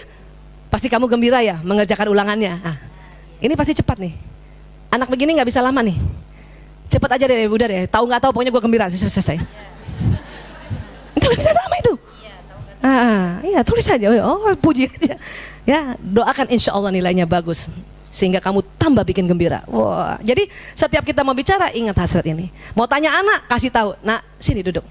Kalau ada teater atau film, mau pilih mana? Sutradara, penulis skenario, penonton atau artis? Atau ibu bolak-balik juga nggak masalah. Sampai sini sepakat ya Bu? Insya Allah kita menjadi seorang ibu yang bijaksana, pandai, punya seni menegur dan seni memuji. Alhamdulillah ya. Nggak usah ditanya ya, nggak usah bertanya ya. Ya, udah mau sholat kita ya. Insya Allah paham semua, gampang kok. Ya, kalau lupa buka lagi YouTube-nya Rumil, Dr. Aisyah Dahlan. Woi, hari apa nih?